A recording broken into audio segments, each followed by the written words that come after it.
There are moments in history that don't feel quite real, not because they are too incredible, but because they are too quiet, too empty, too perfectly forgotten.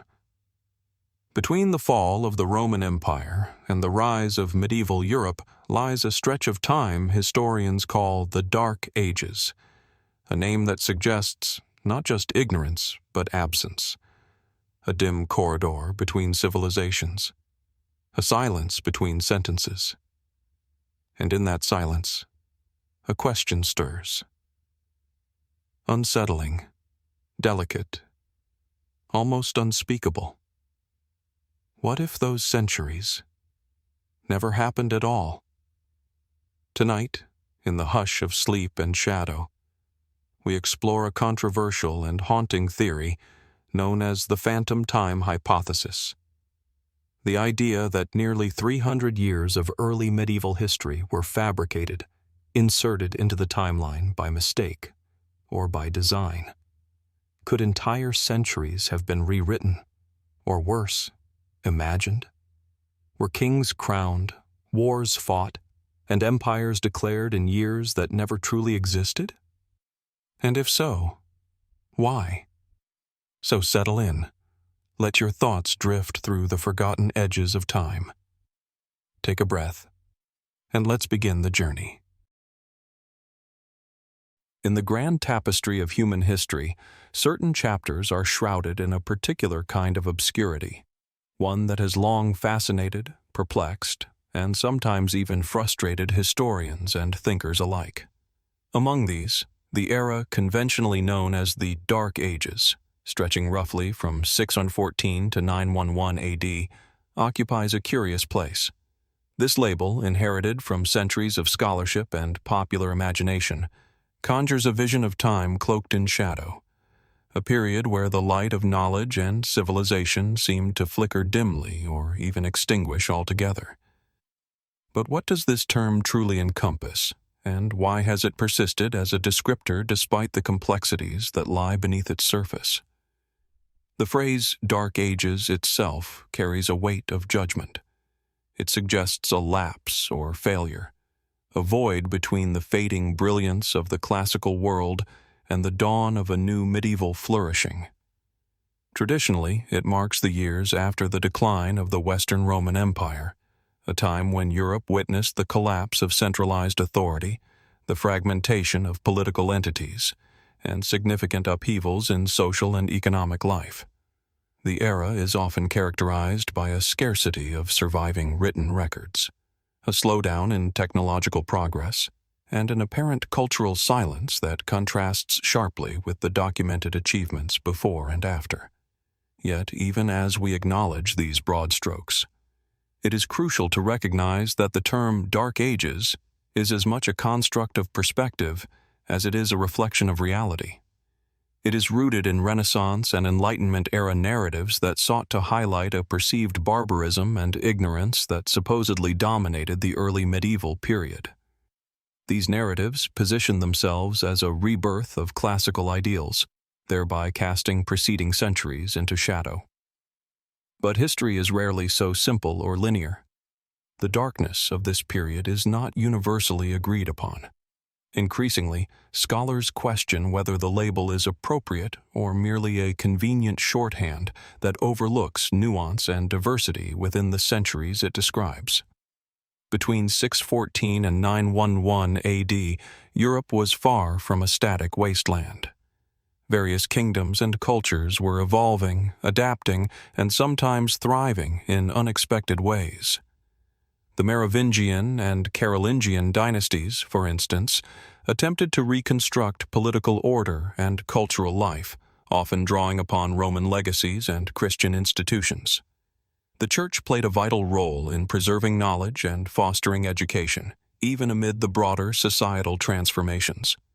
Monasteries became centers of learning and manuscript preservation, and new forms of art and architecture began to emerge, setting the stage for the developments that would follow. However, the apparent paucity of records from this era raises difficult questions. Why, if there was such vibrancy, do so few written documents survive? Why is the archaeological record less abundant or imposing compared to both the preceding Roman period and later medieval centuries? These gaps have led some to argue that the so-called Dark Ages represent a genuine period of decline, or at least stagnation, a time when much knowledge was lost, urban life contracted, and large-scale organization faltered. Others suggest that the scarcity is less about the era's vitality and more about the accidents of preservation and historiography. Natural decay, wars, and the selective interests of later historians have shaped what we know, or do not know, about this time. This leads us toward a profound mystery that has captivated both academics and conspiracy theorists alike. Is the silence of this period merely a reflection of historical reality, or does it veil something more? Could it be that vast troves of knowledge, art, and technological advancement were lost, hidden, or deliberately obscured? Some fringe theories propose that secret societies, religious institutions, or political powers might have suppressed information to control narratives of history.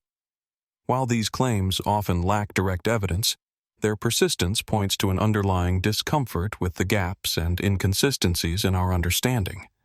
Moreover, the term Dark Ages is Eurocentric, largely ignoring contemporaneous developments beyond Western Europe. While much of the continent may have experienced fragmentation, other regions, like the Byzantine Empire or the rapidly advancing Islamic world, continued to cultivate knowledge, trade, and innovation. The transmission of ideas across cultures complicates the simplistic narrative of decline, hinting at a more interconnected and dynamic world beneath the surface of the apparent silence. As we contemplate the conventional definition of the Dark Ages, it becomes clear that this is not merely a historical period, but a question, an invitation to explore the limits of what we know and how we interpret the past. Is the darkness a true absence of light, or a shadow cast by the uneven survival of evidence and the biases of those who tell history's story? What fragments of culture, knowledge, or achievement might still lie buried, waiting to be uncovered or reconsidered?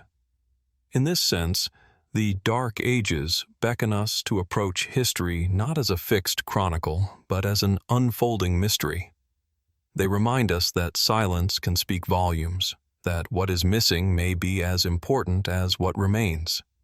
And they challenge us to remain open, both to established scholarship and to alternative perspectives that question dominant narratives. As we continue this exploration, we must ask ourselves, how much of history's greatest cover-up is simply the natural erosion of time, and how much might be a consequence of deliberate omission or forgotten wisdom? The answers are elusive, and perhaps that is fitting. The Dark Ages endure as a shadowy realm on the map of history, a place where light and darkness intertwine, and where the journey toward understanding continues, quietly inviting us to look deeper and wonder what else might still be hidden in the depths. Moving forward from our contemplation of the conventional framing of the Dark Ages, we find ourselves facing an undeniable and perplexing reality.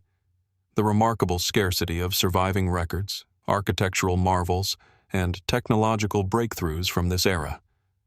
This scarcity is often cited as evidence for a time of cultural and intellectual decline. Yet, it invites deeper reflection. For what does absence truly mean when viewed through the lens of history?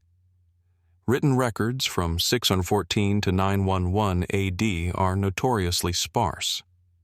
Unlike the abundant scrolls, manuscripts, and inscriptions of antiquity, the early medieval centuries offer us only fragments.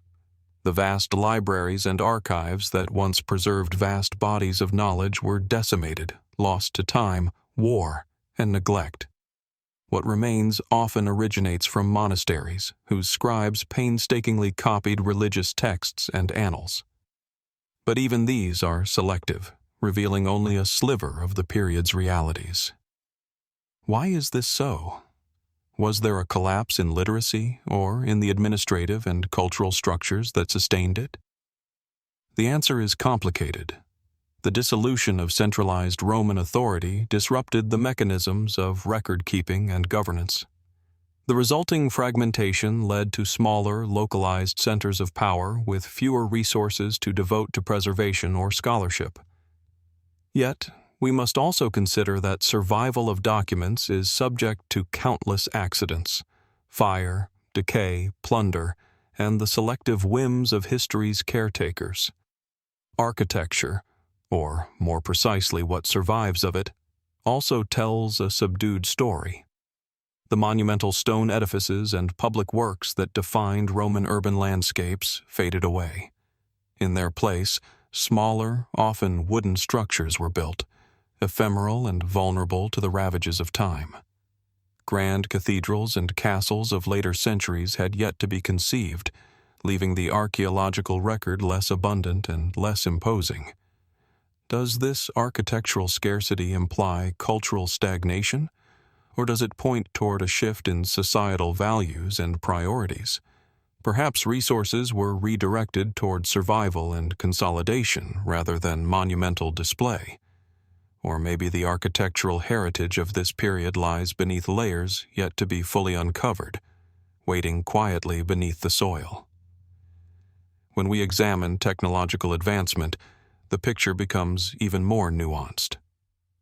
The era does not reveal dramatic leaps or inventions that transform civilization overnight.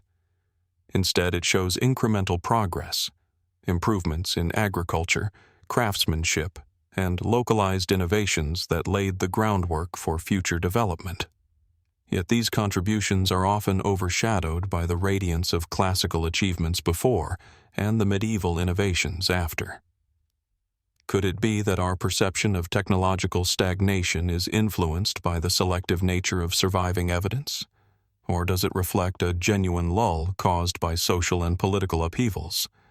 The truth likely lies somewhere in between, shaded by the complexities of historical context and the limitations of the archaeological and textual record.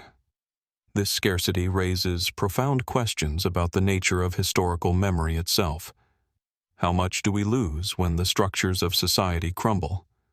How much knowledge fades when parchment decays and oral traditions vanish?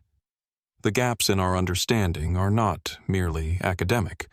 They point to lost worlds, vanished experiences, and perhaps entire streams of thought now inaccessible.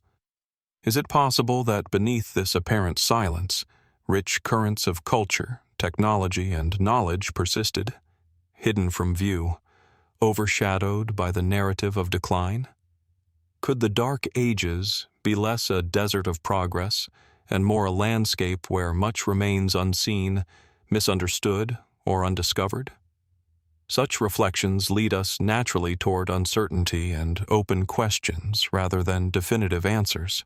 They invite us to be cautious in how we interpret absence and scarcity, to be aware of the layers of loss and preservation that shape what history offers us. They compel us to ask, what might still lie buried, in manuscripts, beneath ruins, or in the spaces between historical accounts, that could alter our understanding? As we peer into the quiet recesses of this enigmatic period, the scarcity of records, architecture, and technological achievements does not simply mark an end or a failure. Instead, it marks a threshold, a moment in history that challenges our assumptions and beckons us toward deeper inquiry. What if the silence we encounter is not a void, but a veil? What secrets might it conceal? And how much of the true story remains beyond our reach, waiting for a future discovery to bring light once more?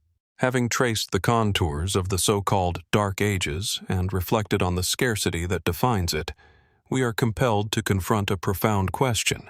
Why is this period so unusually silent? What underlies this deep quiet in the historical record, the archaeological remains, and the cultural memory? And what might this silence itself be trying to tell us? The conventional explanations are familiar. A collapse of centralized powers, invasions, economic upheaval, and social fragmentation disrupted the continuity of knowledge and culture.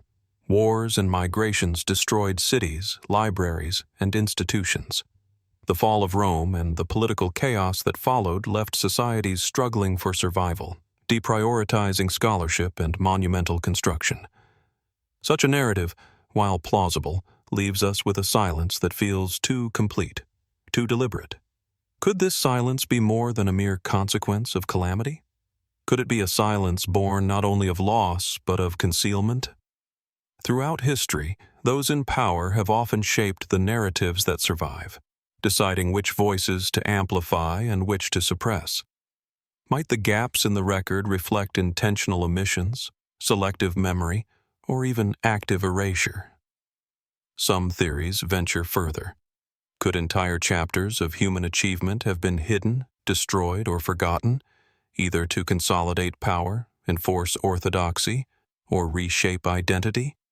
Might there have been knowledge, technologies, or cultural practices lost to time, or deliberately concealed to prevent their spread? Though evidence for such theories is often elusive, their very existence signals the discomfort and fascination sparked by the Dark Ages. Moreover, the silence in Western Europe contrasts sharply with the flourishing intellectual and cultural activity in other regions during the same centuries. The Byzantine Empire maintained continuity with Roman traditions. The Islamic world advanced science, medicine, and philosophy. Even parts of Asia experienced significant development. How much of this global dynamism was obscured or excluded from dominant Western narratives?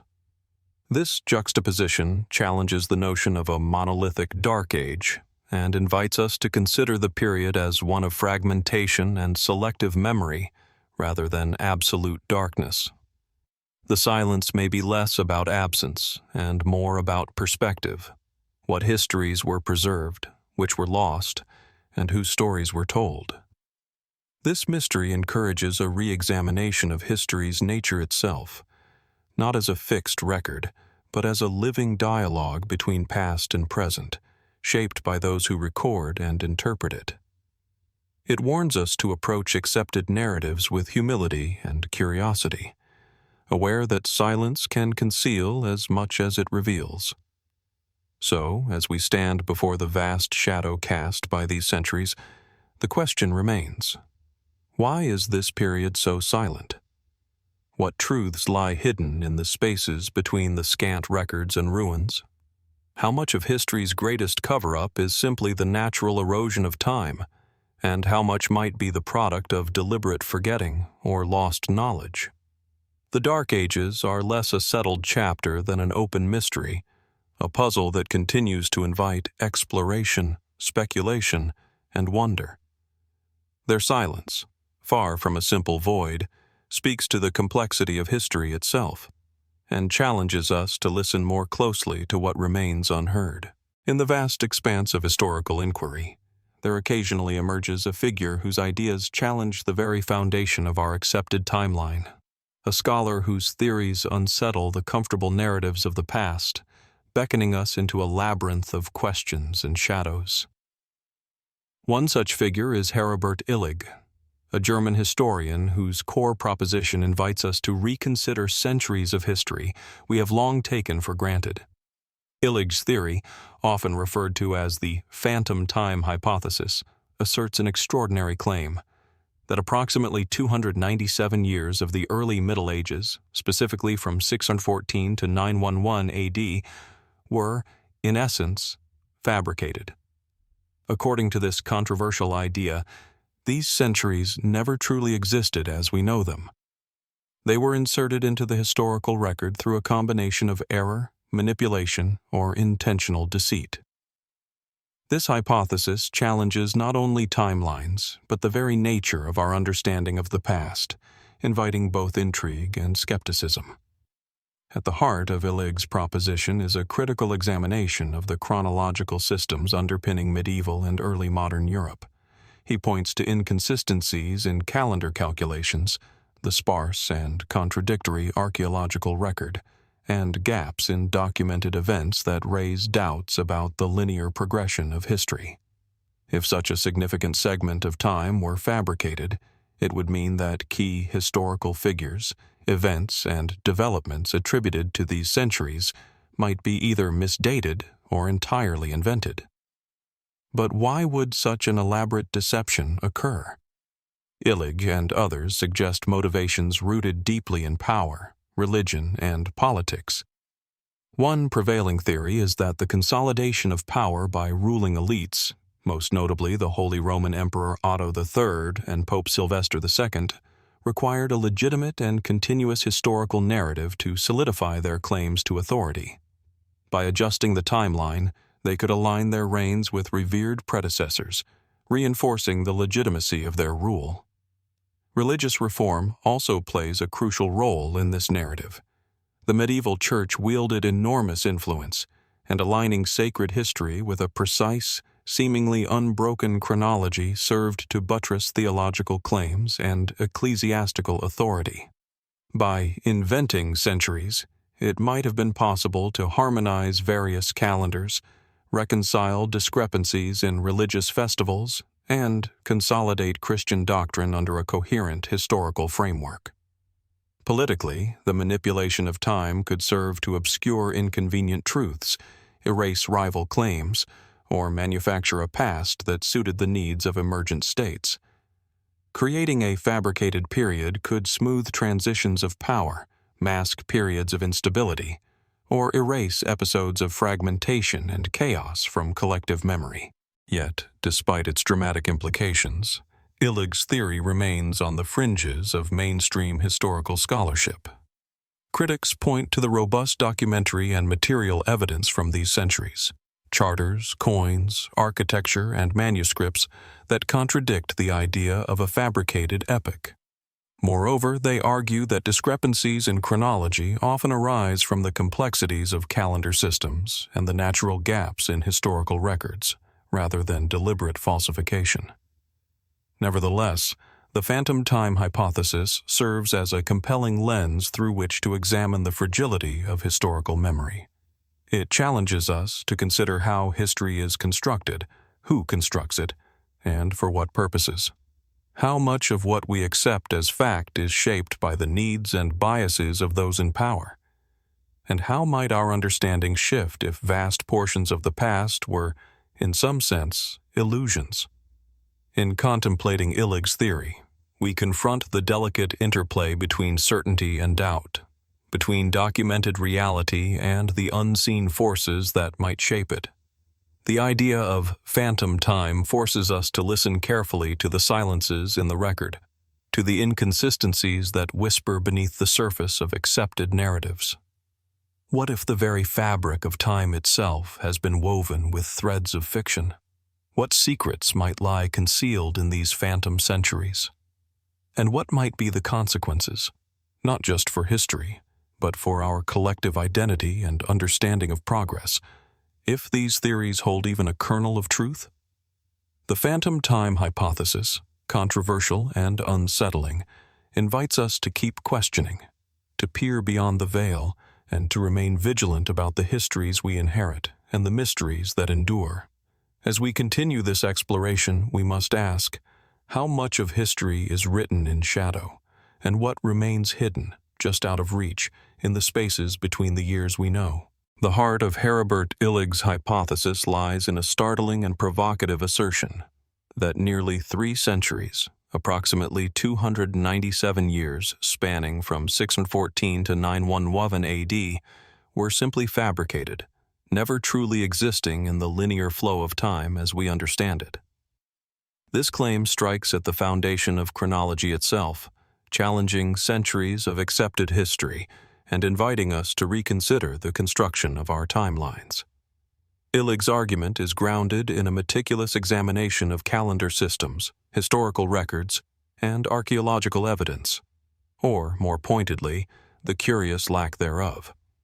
He points to anomalies in the Gregorian and Julian calendars, discrepancies in astronomical observations, and puzzling gaps in the documentary record.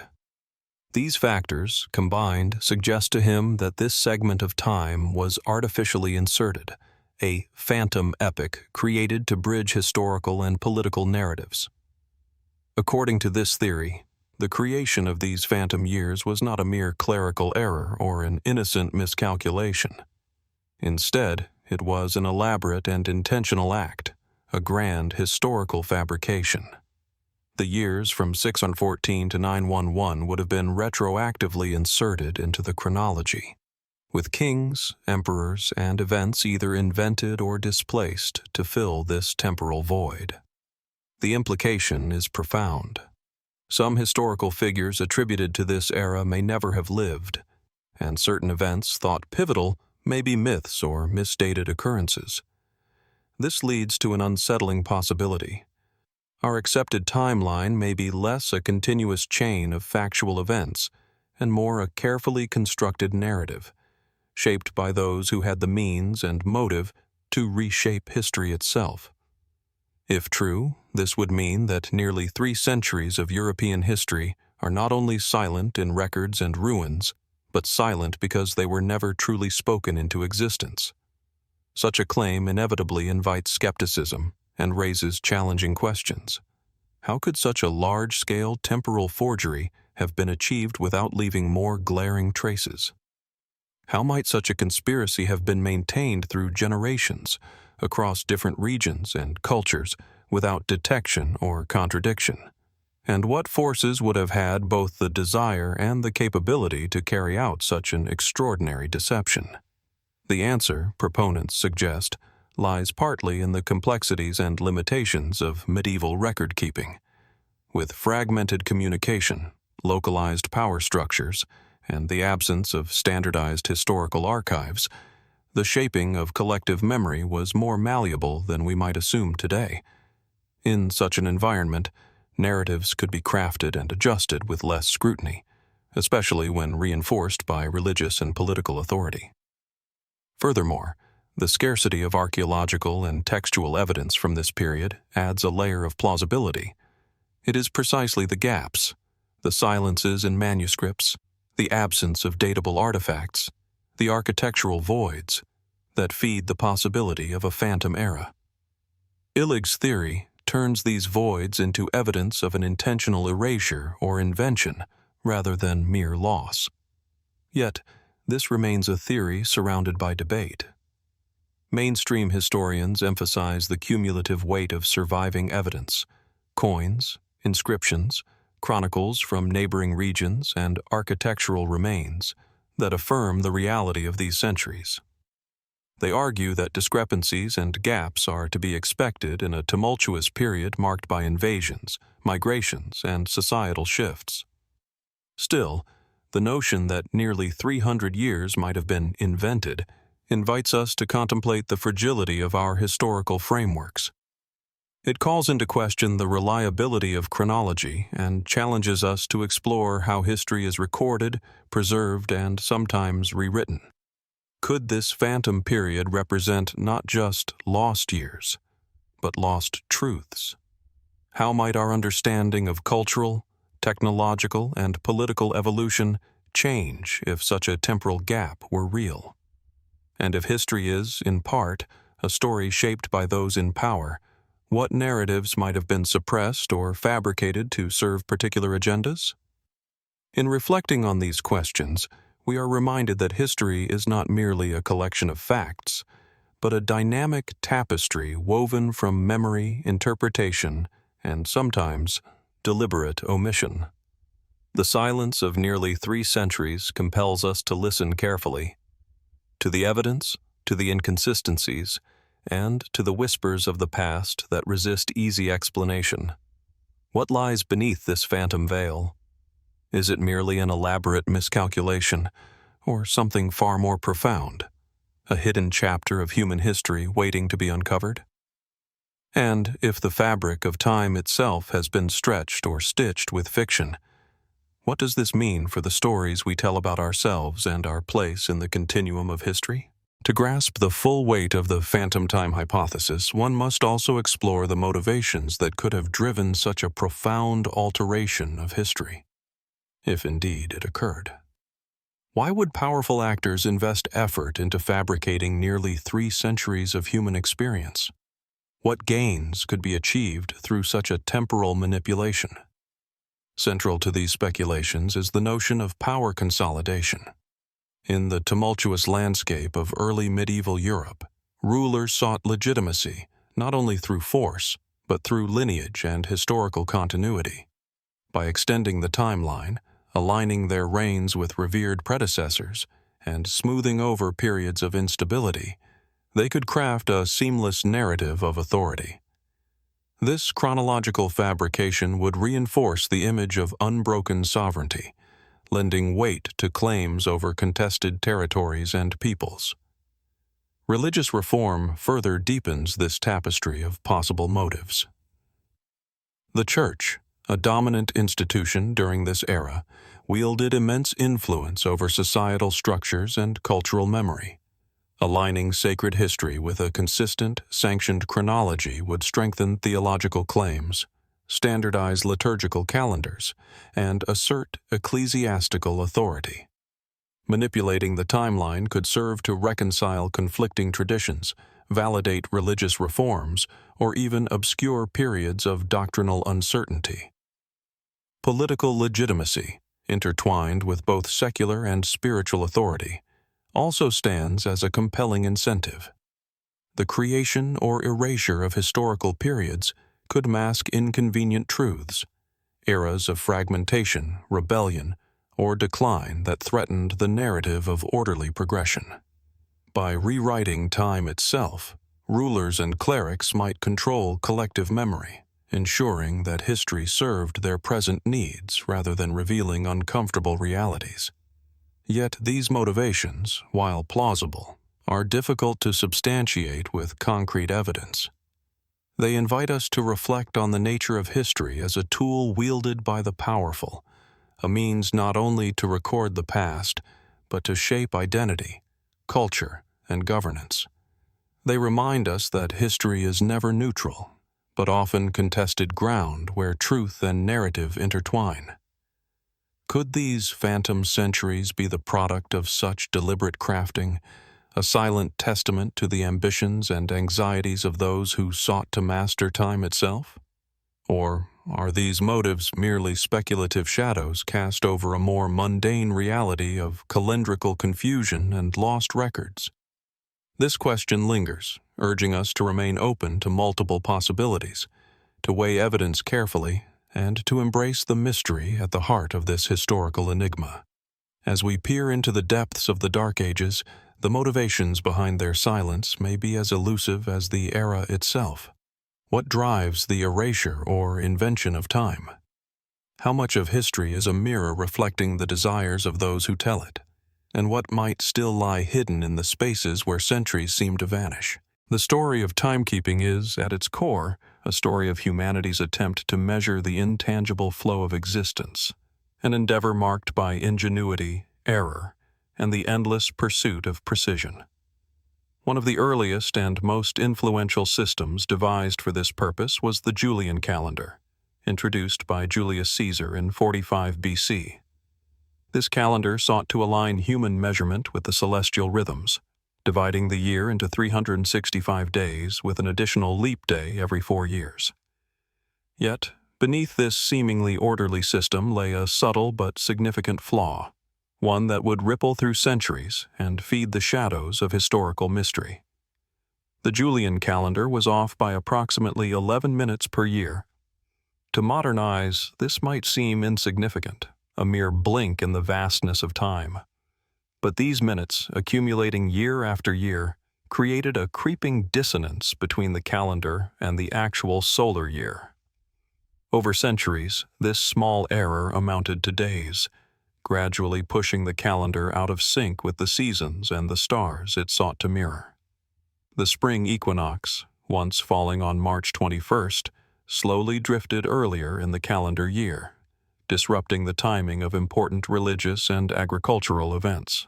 This discrepancy went unnoticed or uncorrected for over 1,500 years, becoming an invisible thread woven into the fabric of historical timekeeping. It is here that the story becomes especially intriguing, as this misalignment opens a door to deeper questions about how history and chronology are constructed, and, perhaps, manipulated. The eventual realization of this miscalculation culminated in the Gregorian reform of 1582. Pope Gregory XIII, recognizing the calendar's drift from astronomical reality, instituted a correction to realign dates with celestial events. The reform involved skipping 10 days to reset the calendar, effectively jumping from October 4th directly to October 15th. This leap was not merely a technical adjustment, but a profound intervention in how time was understood and recorded. Yet even the Gregorian reform carried with it enigmas. Some scholars have noted that the adjustments did not fully resolve the discrepancies when compared against historical astronomical observations. The calendar's relationship with the stars remained imperfect, sparking debates about whether deeper chronological distortions might have been overlooked or intentionally obscured. This imperfect alignment lends intriguing weight to alternative theories, like those proposed by Heribert Illig, about the possibility of fabricated centuries. If the calendar itself carries within it a history of miscalculations and corrections, could it be that some of these errors are not merely technical but reflect a more profound manipulation?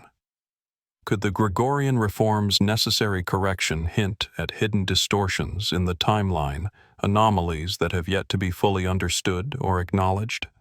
Such questions invite us to reflect on the nature of historical time itself. The calendar, often seen as an objective measure, emerges instead as a constructed system, vulnerable to human error, interpretation, and perhaps even intentional alteration. The layers of adjustment, from Julian to Gregorian, serve as reminders that the passage of time, as recorded by humanity, is not always a seamless flow but a series of recalibrations, some subtle, some sweeping. The misalignment of 11 minutes per year in the Julian calendar is more than a mere historical footnote. It is a clue, a whisper from the past urging us to listen more closely. It suggests that timekeeping is intertwined with power, the power to define reality, to set the terms of historical memory, and to shape the collective understanding of past and future. As we ponder these layers of calendrical complexity, we are left with a profound question. What might lie hidden within the folds of time, concealed by the very systems we trust to measure it?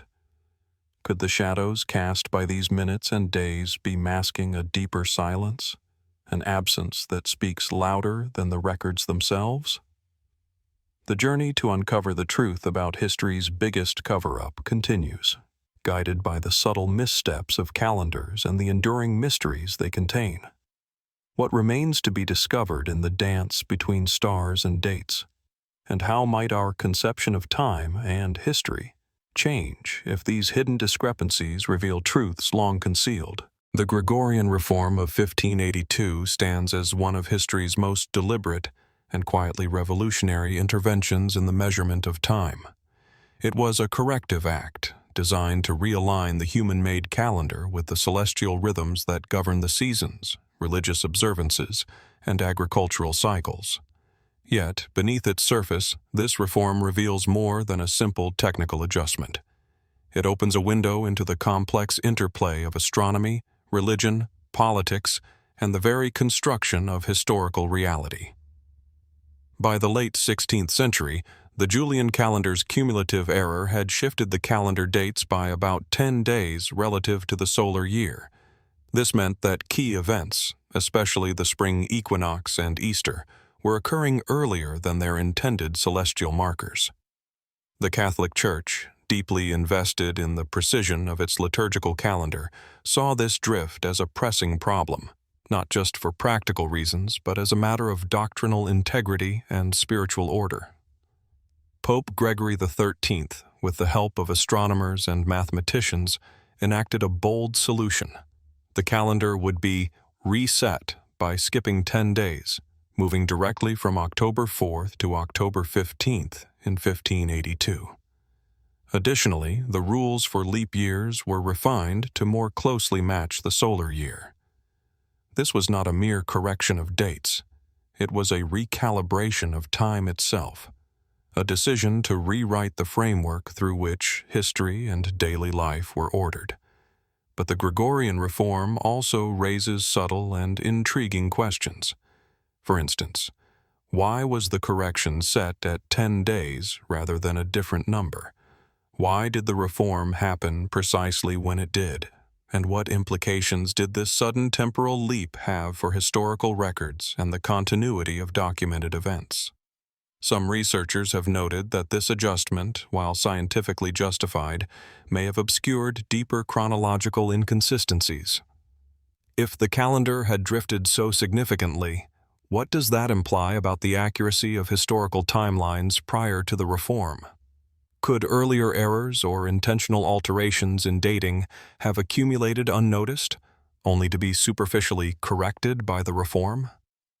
The reform was implemented unevenly across Europe, with Protestant and Orthodox regions adopting it decades or even centuries later.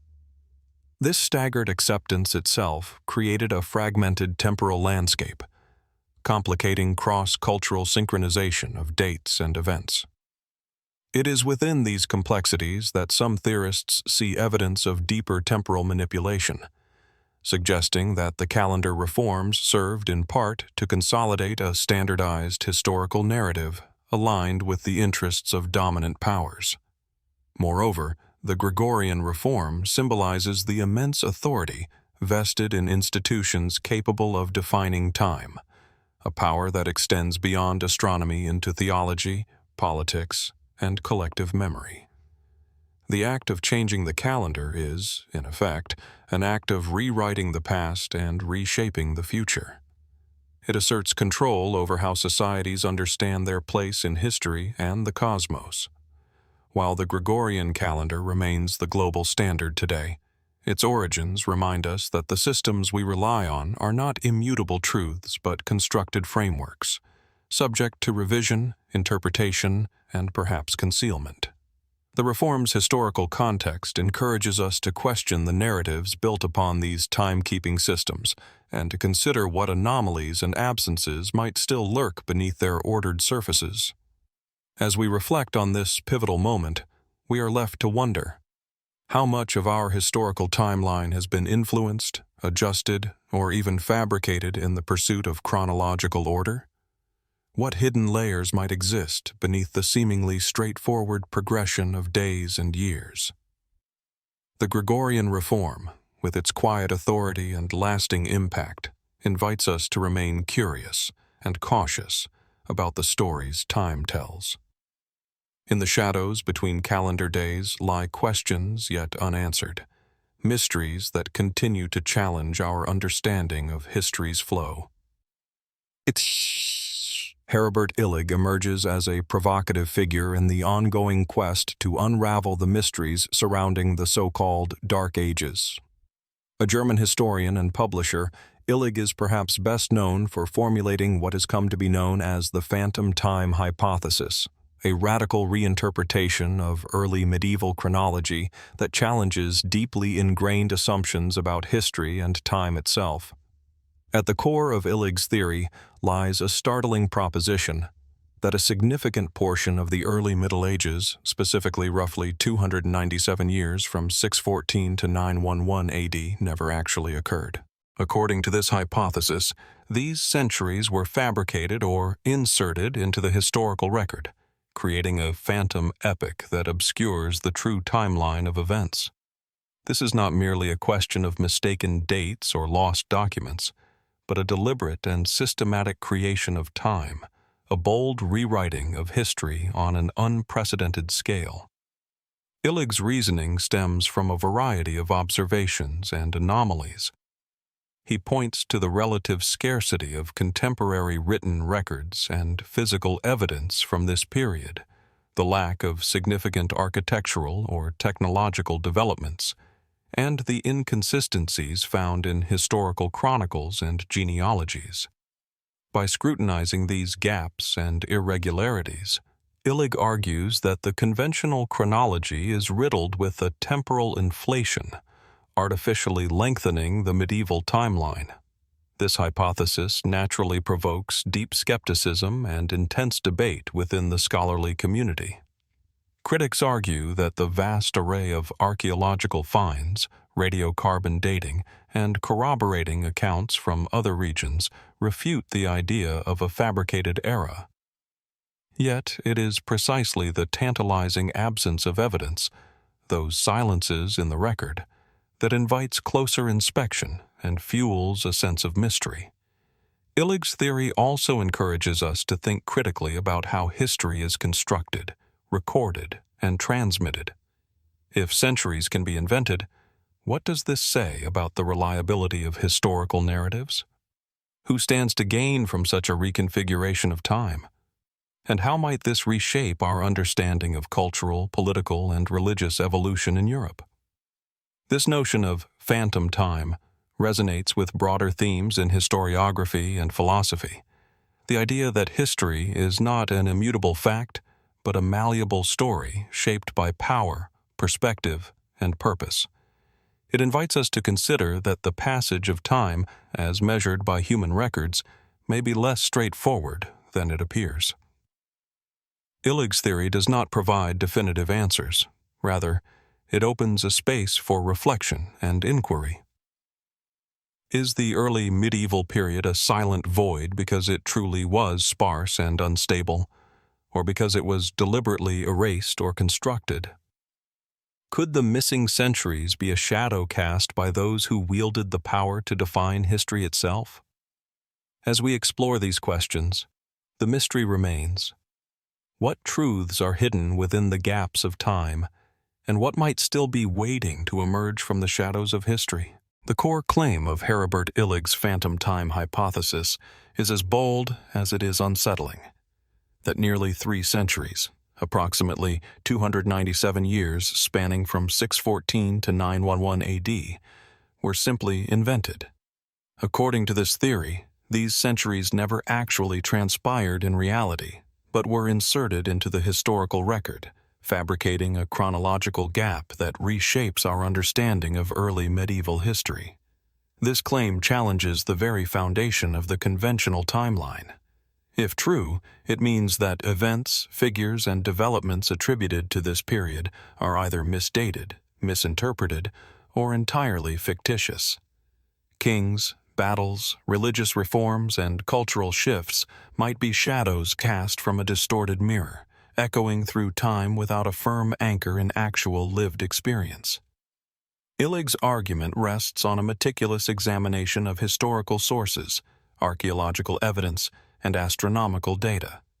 He highlights the scarcity and often questionable authenticity of documents from this era, noting inconsistencies in architectural styles, coinage, and written records that suggest a discontinuity rather than a smooth progression of history. He also points to calendar discrepancies and the absence of expected astronomical events recorded in contemporary texts. At its heart, this hypothesis questions the reliability of the historical narrative we have inherited. How could nearly 3 centuries simply vanish or be fabricated without leaving more undeniable traces? Illig and his supporters propose that such an elaborate deception required powerful motivations and organized efforts by political and religious authorities. Could this temporal insertion have served as a tool to legitimize ruling dynasties by extending their lineage? Might it have been orchestrated to synchronize political events with religious reforms, or to consolidate power by rewriting the past? These motivations point to the profound intersection between history, power, and belief, a triad that shapes collective memory and identity. Yet, skeptics caution that the evidence for such a sweeping forgery is circumstantial and interpretive. They argue that the gaps and anomalies can be explained by the natural difficulties of record-keeping in turbulent times, regional isolation, or loss of material over centuries. The notion of invented centuries is viewed by many historians as an intriguing but ultimately unprovable speculation. This tension between accepted chronology and radical reimagining invites us to dwell in uncertainty. It beckons us to ask, What if the calendar and historical records are not merely flawed but intentionally altered? What would that mean for our conception of history, culture, and civilization? The silence of these centuries, whether born of loss, neglect, or design, remains one of history's most compelling enigmas. It asks us to look deeper, to question the narratives passed down, and to remain open to possibilities that challenge our assumptions. In this space between fact and speculation, we confront a profound mystery. Is our timeline a faithful reflection of reality, or a carefully constructed illusion designed to serve unseen agendas? The motivations proposed behind this alleged insertion of nearly 3 centuries are as intriguing as the theory itself, touching on the delicate interplay of power, religion, and political legitimacy that shaped medieval Europe. If indeed these years were fabricated or compressed, the question naturally arises: to what end? One prevailing suggestion centers on the consolidation of power. In a time when monarchs and emperors sought to legitimize their rule, extending their reigns backward through fabricated history could provide a stronger claim to authority. By inserting additional years, and thus additional predecessors or events, rulers might anchor themselves more firmly in a storied lineage, weaving a sense of inevitability and divine sanction into their authority. This would not be merely a matter of vanity, but a strategic move to strengthen political control in a fractured and often volatile landscape. Closely linked to this is the potential role of religious reform. The early medieval period was a crucible for the Catholic Church, which sought to unify and assert dominance over Europe's spiritual and temporal realms. Adjusting the timeline could help synchronize religious events, establish holy anniversaries, or realign liturgical calendars in ways that reinforced the Church's narrative and influence. By reshaping history, religious authorities might solidify their moral and doctrinal authority, presenting a unified and continuous story of faith that extended seamlessly through the ages. Political legitimacy, too, is a potent motivation. In an era where documentation was sparse and centralized record-keeping still evolving, controlling the narrative of history meant controlling the present. If historical gaps or inconsistencies threatened to undermine the legitimacy of certain dynasties or institutions, filling those voids, even through invention, could serve as a shield against dissent and challenge. Yet the idea that such a vast and coordinated fabrication could take place raises further questions. Who would have the power and incentive to engineer such a cover-up? How was it maintained across generations, surviving wars, regime changes, and shifting alliances? And what mechanisms were used to ensure that this constructed history was accepted as fact, embedded so deeply into the collective memory that it became indistinguishable from truth? Skeptics remind us of the complexity and risk involved in such a grand deception, cautioning against underestimating the resilience of historical evidence. Still, the theory compels us to examine how history, often taken as an objective record, is in fact subject to the influences of those who write it. As we contemplate these possible motivations, we confront a layered mystery, a silence not just of documents or artifacts, but of intent. If centuries were fabricated, it suggests a deliberate act of erasure and creation, an authoring of time itself by forces seeking to shape the past to control the future. And so, we return to the quiet question, lingering in the shadows of history. What else might be hidden beneath the surface of the timelines we accept? How many stories, events, or entire epics have been shaped, not just by what happened, but by what those in power wanted us to believe happened? Charlemagne, known to many as Charles the Great, stands as one of history's towering figures, celebrated as the first Holy Roman Emperor and often credited with shaping the medieval European order. His reign, stretching from the late 8th century into the early 9th, is traditionally viewed as a pivotal turning point, a renaissance of learning, law, and imperial unity after the chaotic fragmentation of the so-called Dark Ages. Yet, as we peer closer through the mist of centuries, questions begin to surface. Questions that invite us to reconsider not only Charlemagne's legacy, but also the very fabric of the history that surrounds him. Charlemagne's coronation by Pope Leo III on Christmas Day in the year 800 AD is often depicted as a majestic affirmation of divine sanction, a union of church and state that inaugurated the Holy Roman Empire. This moment is etched into the collective memory as a symbol of revival, an assertion that the Roman imperial spirit lived on in the medieval West. But what do we truly know about this man and his reign? And how reliable are the sources that tell us this story? The historical records of Charlemagne's life and rule come to us primarily from the royal Frankish annals and the works of Einhard, his biographer. These texts paint a picture of a strong, wise ruler, pious, just, and an ardent promoter of learning. Yet, they are products of their time, composed with distinct political and ideological motives. Einhard, for instance, wrote decades after Charlemagne's death and was a courtier who sought to glorify his patron's legacy, perhaps shaping facts to suit a narrative of greatness. Moreover, when we examine archaeological evidence and contemporaneous accounts from other regions, the picture becomes more fragmented. There are notable inconsistencies and gaps, as well as a lack of expected monumental architecture or continuous records that one might anticipate from such a powerful emperor. Some historians argue that certain deeds ascribed to Charlemagne might have been exaggerated or attributed posthumously to enhance the prestige of the Carolingian dynasty. This invites a more unsettling question. Could Charlemagne himself be, at least in part, a constructed or embellished figure? Could the image of a unifying emperor have been cultivated or even fabricated as a political tool, designed to legitimize the Carolingians' hold over a divided Europe? Such a theory does not deny that a ruler named Charles existed, but suggests that his historical footprint may have been amplified beyond the reality of his actual influence. The notion that a dynasty might create or amplify a heroic ancestor to bolster their claim is not without precedent.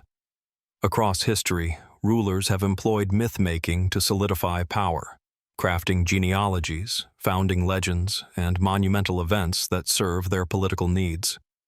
Charlemagne's role as the father of Europe and the restorer of Roman grandeur might be part of such a narrative project, aimed at providing a sense of continuity and legitimacy in a fragmented post-Roman world. If we entertain this possibility, it forces us to reconsider how history is constructed, how political necessity shapes collective memory, and how the truth of the past can be layered with myth and invention. How much of what we accept about Charlemagne's reign is historical fact, and how much is retrospective storytelling designed to knit together a fractured continent? This reflection also underscores the fragility of our historical sources from this period. When records are sparse and political agendas are strong, the line between fact and fiction becomes blurred.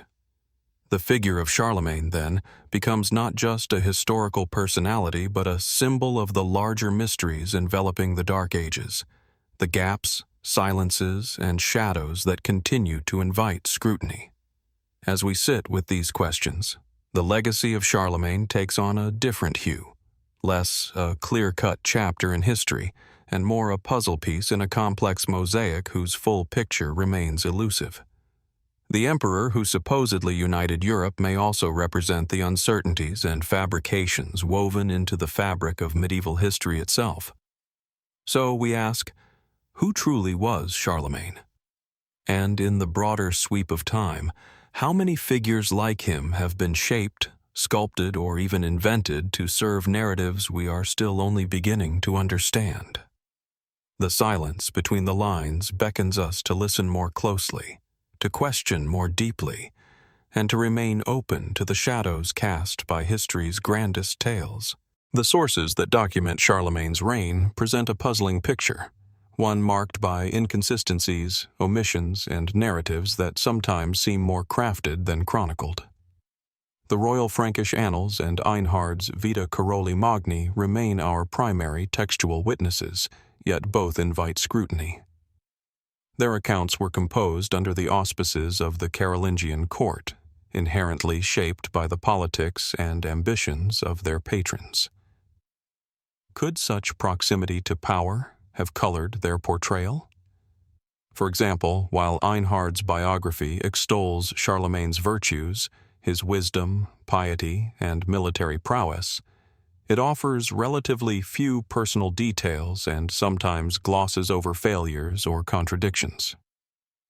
Similarly, the Annals offer a year-by-year account that, though seemingly straightforward, is peppered with lacunae and abrupt shifts, raising the question of what might have been deliberately omitted or lost. Outside of these texts, corroborative evidence grows thinner. Archaeological findings attributed to Charlemagne's era are sparse, and when material culture does emerge, it occasionally clashes with written descriptions of a grand imperial revival. The expected monumental cathedrals or palatial complexes are fewer and less imposing than one might assume for a ruler of such stature. This absence invites reflection. Does the physical record align with the narrative of a mighty empire reborn under one man's guidance? Further complicating matters are conflicting accounts from neighboring regions and contemporaneous observers. Some sources provide vague or contradictory impressions of Charlemagne's influence and reach. This patchwork of testimonies highlights the unevenness of historical memory and the challenges in reconstructing an accurate chronology. In light of these uncertainties, some scholars and theorists have proposed that Charlemagne's figure, as we know it, may have been amplified or even partially fabricated to serve the political agenda of the Carolingian dynasty. By projecting the image of a powerful, divinely sanctioned emperor, the Carolingians could legitimize their rule over fractious territories and rival noble houses. In this reading, Charlemagne becomes as much a symbol as a man, a constructed ideal embodying the unity and strength that the dynasty wished to project. This hypothesis does not necessarily deny Charlemagne's historical existence, but challenges us to disentangle the man from the myth. How much of the story is history? How much is political narrative? The answers remain elusive, clouded by time and intent. As we ponder these ambiguities, the figure of Charlemagne transforms from an undisputed historical hero into a prism reflecting the complexities of medieval power, propaganda, and memory. The inconsistencies in sources invite us not to dismiss the past, but to engage with it critically, questioning whose voices have shaped history and why. In this interplay of fact and fabrication, we confront a profound question. To what extent is history written not just by the victors, but by those who craft the victors' legends? And if Charlemagne's reign is, in part, a narrative construction, what does that mean for our understanding of the entire period, the so-called Dark Ages, that he supposedly illuminated? The silence and shadows surrounding Charlemagne beckon us to remain curious, cautious, and contemplative. Perhaps, somewhere within the gaps and contradictions lies a deeper truth yet to be uncovered. Charlemagne's legacy as the Holy Roman Emperor serves as more than just a title. It functions as a powerful symbol, one that anchored the Carolingian dynasty's claims to authority and continuity with the ancient Roman Empire. Yet, when we consider this title and its implications, the lines between historical reality and political narrative begin to blur in compelling ways. The designation Holy Roman Emperor suggests a fusion of religious sanctity and imperial power, a divine endorsement of earthly rule. It was a title imbued with immense weight, proclaiming Charlemagne not only as a secular leader, but also as a protector and promoter of Christian order. This elevated status, celebrated in coronation ceremonies and chronicled in church writings, reinforced the idea that his reign was ordained by God and thus unquestionable. However, probing deeper into the consistency of sources reveals complexities.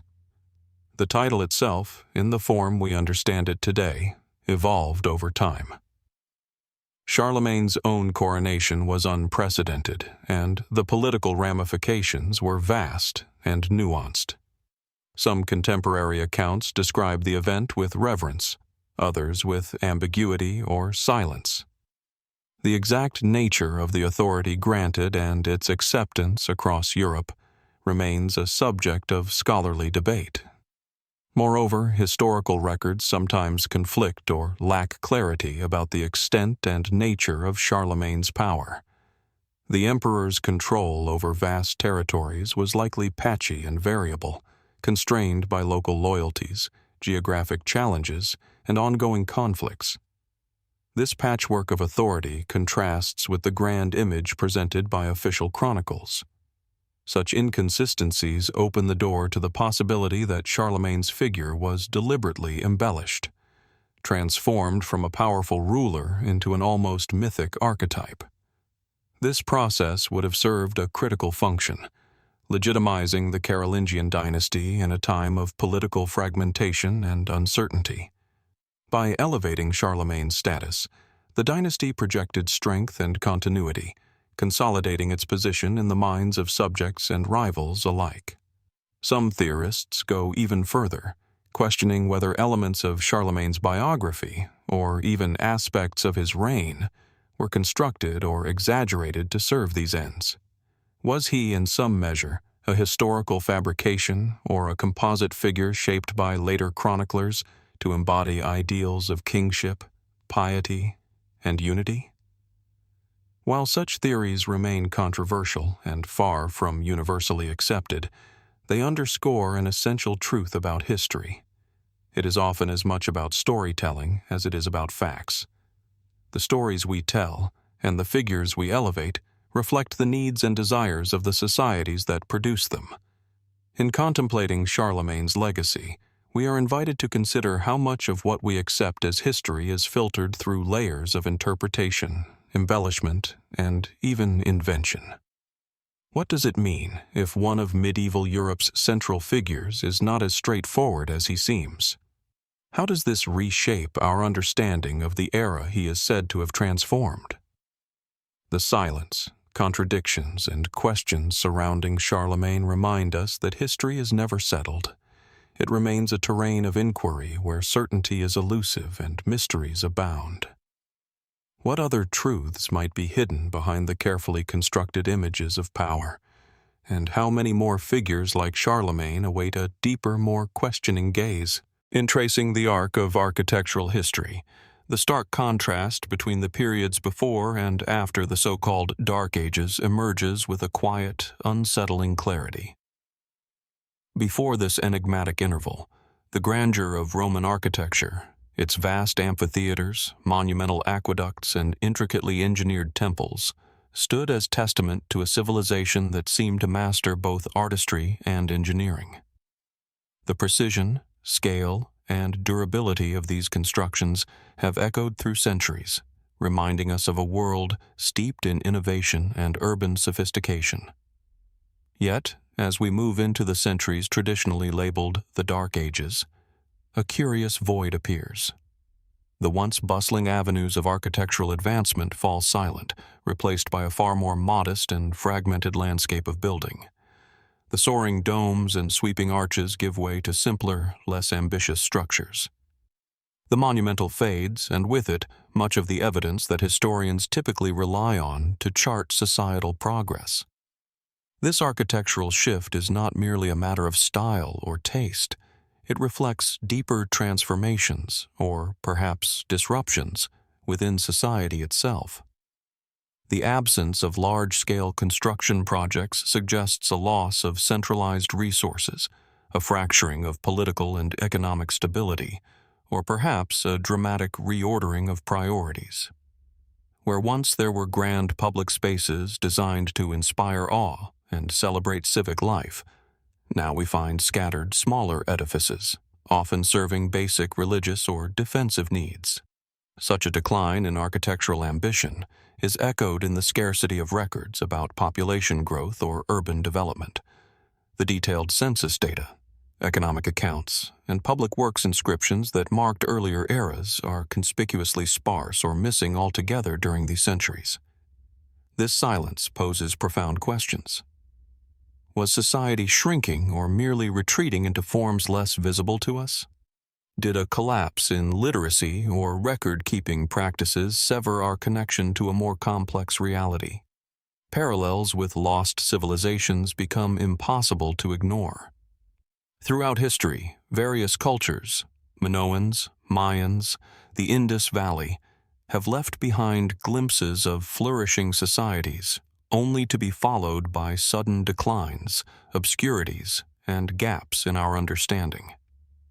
The patterns of architectural regression, depopulation, and historical silence resonate eerily across these disparate contexts. Could the Dark Ages represent a similar rupture, a period during which knowledge, infrastructure, and cultural memory were systematically diminished, suppressed, or even deliberately obscured? If so, what forces drove this transformation? Natural disasters, invasions, societal collapse, or perhaps something more intentional, a rewriting or erasure of history designed to consolidate new powers or ideologies? The architectural and demographic shadows of this era invite us to question the narratives passed down through time. They challenge the assumption that progress is linear and uninterrupted, and instead suggest a complex interplay of loss, survival, and reinvention. As we gaze upon the ruins and empty spaces left in the wake of the Dark Ages, we are left with a haunting question. What stories remain untold behind the absence of stones, records, and population figures? And how much of our accepted history rests upon foundations more fragile than we dare imagine? The silence enveloping the so-called missing centuries extends beyond architecture into the realms of innovation and population records, deepening the mystery surrounding this period often called the Dark Ages. Unlike eras marked by flourishing inventions or burgeoning cities, these centuries seem to carry a conspicuous absence, a lull in technological progress and demographic documentation that puzzles historians and invites speculation alike. When examining technological advancements, the centuries following the fall of the Roman Empire present a puzzling stagnation. Innovations that had transformed agriculture, warfare, and daily life appear to stall or even regress. The sophisticated Roman systems of aqueducts, road networks, and mechanical devices fade into obscurity. Meanwhile, the detailed records of population size, urban density, and economic activity, which earlier societies meticulously kept, become sporadic or entirely missing. This scarcity of information obscures our understanding of how communities survived, adapted, or even thrived during these times. Such a void in the documentary and material record raises profound questions. Was this an era of widespread decline, where knowledge was lost amid chaos and fragmentation? Or might it be that the apparent absence is partly due to the very way history was recorded, or deliberately erased? Could political or religious forces have shaped the narratives we inherit, suppressing inconvenient facts or reshaping collective memory to fit emerging power structures? Parallels to lost civilizations deepen this enigma. Across history, entire societies have vanished from the record, leaving behind tantalizing hints, but no complete picture. Whether through conquest, natural disaster, or internal collapse, these lost worlds share a common trait: a sudden interruption in cultural and technological continuity that echoes the silence of the Dark Ages. This comparison encourages us to consider whether the centuries from roughly 614 to 911 AD might conceal layers of history yet undiscovered, or perhaps deliberately hidden. Might there be truths buried beneath the archaeological gaps and archival voids, truths that could reshape our understanding of medieval Europe and its transformation? As we confront this silence, the questions multiply. What was truly lost, and what has been concealed? Are the gaps in our knowledge the result of natural decay, or is there a more deliberate story of suppression and fabrication at play? In the quiet spaces of this historical puzzle, we find not just absence, but invitation to rethink, to question, and to wonder about the deeper currents flowing beneath the surface of accepted history. Throughout human history, the phenomenon of lost civilizations has fascinated scholars and dreamers alike. Civilizations such as the Minoans, the Olmecs, or the Indus Valley culture rose to remarkable heights before seemingly vanishing into obscurity, leaving behind tantalizing remnants but no complete story. When we observe the architectural, demographic, and technological voids of the so-called Dark Ages, it is tempting, and perhaps necessary, to consider whether parallels exist. These lost civilizations often share common threads: a sudden disappearance from the historical record, unexplained breaks in continuity, and mysterious gaps in archaeological evidence. The Dark Ages, with their scarcity of monumental architecture, limited population data, and apparent technological stagnation, bear an uncanny resemblance to these enigmatic chapters of human history. Could the silence enveloping this era be the result of forces similar to those that erased or obscured other ancient societies? Was there a collapse so profound that the threads of cultural memory were severed, only to be later rewoven with new narratives and power structures? Or might there have been deliberate attempts to conceal or overwrite parts of history, reshaping collective memory to suit political or religious ends? This contemplation invites a profound reconsideration of what we know, or think we know, about medieval Europe. Are we seeing the natural ebb and flow of history, or are these gaps and silences indicative of a deeper, more complex cover-up? How many stories lie buried beneath the stones left unturned, and how much history remains waiting to be rediscovered or understood anew? In pondering these questions, we confront not just the past, but the very nature of historical knowledge itself.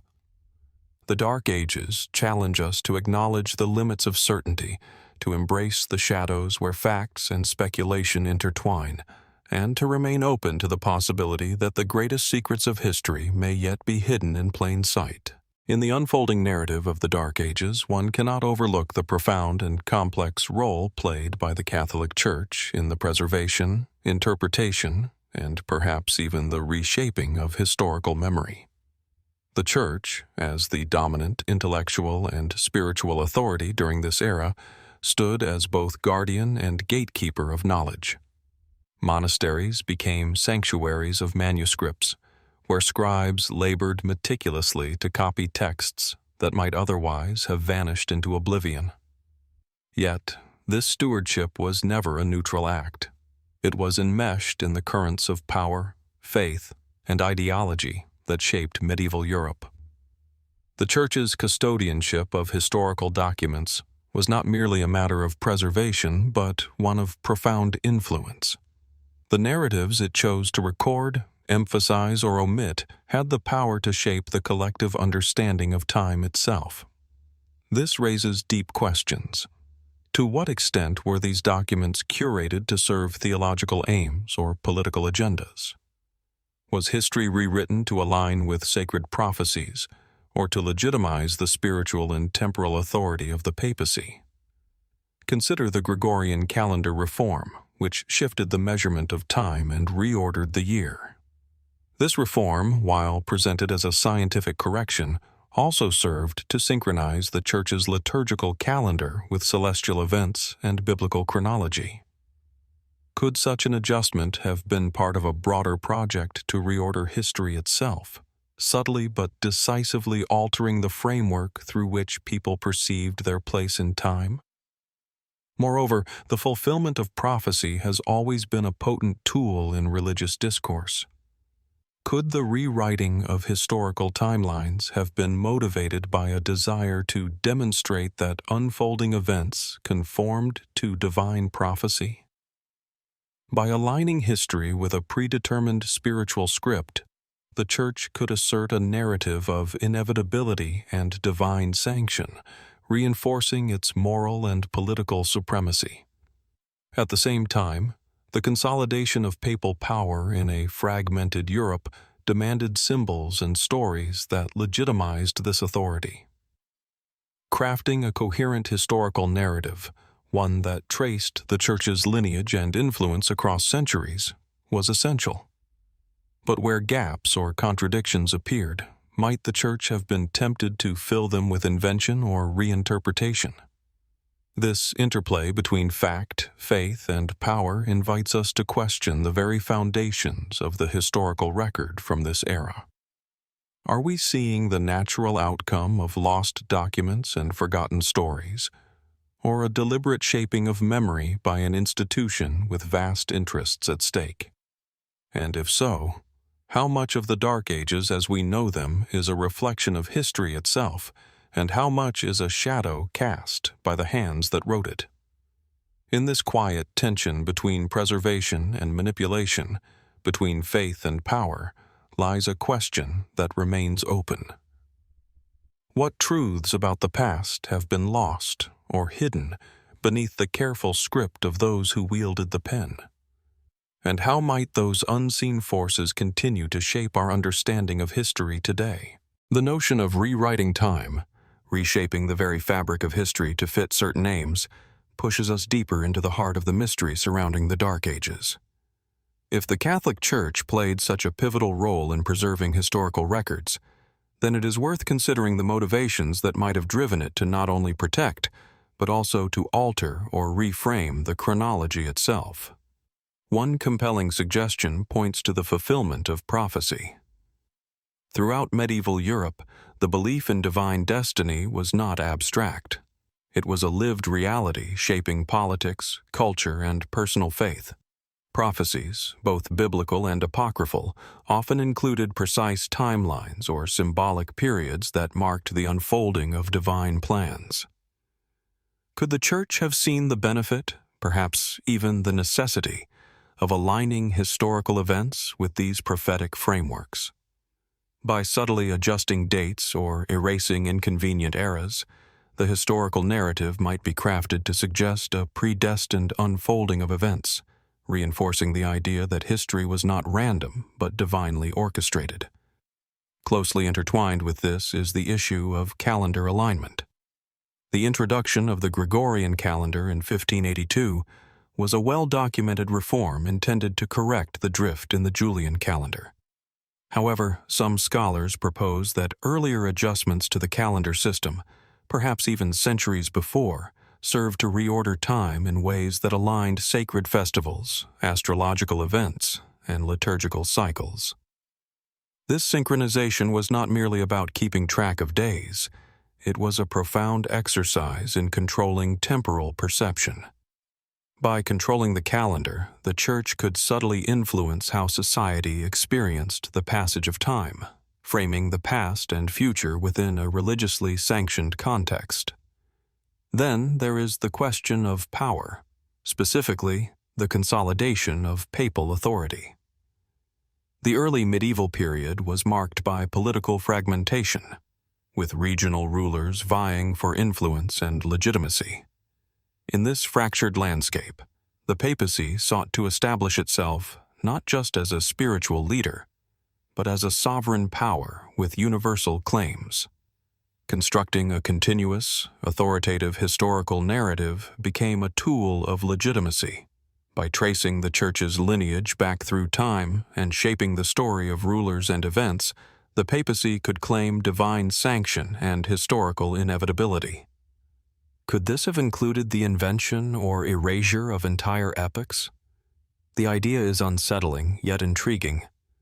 The possibility that history itself was a malleable construct, shaped by those in power to serve their ends.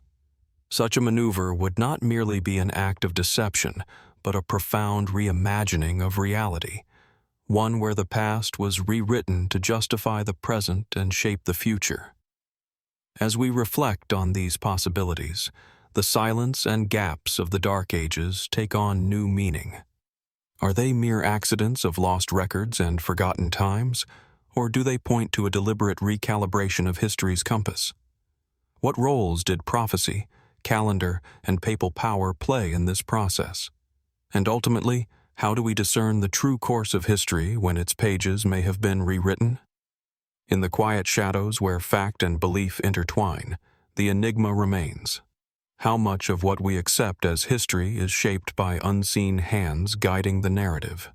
And what hidden motives continue to echo through the corridors of time? The phantom time hypothesis, first brought into public consciousness by Heribert Illig and later popularized in various alternative history circles, remains one of the most provocative and contentious ideas concerning the early Middle Ages. The hypothesis suggests that nearly 3 centuries, specifically from 614 to 911 AD, were either fabricated or erroneously added to the historical timeline. This radical proposal challenges centuries of accepted scholarship, rewriting the very chronology of European history. Yet, while such claims capture the imagination, they also provoke sharp criticism from mainstream historians. Historians have approached the phantom time hypothesis with deep skepticism, scrutinizing the wealth of evidence that paints a different picture.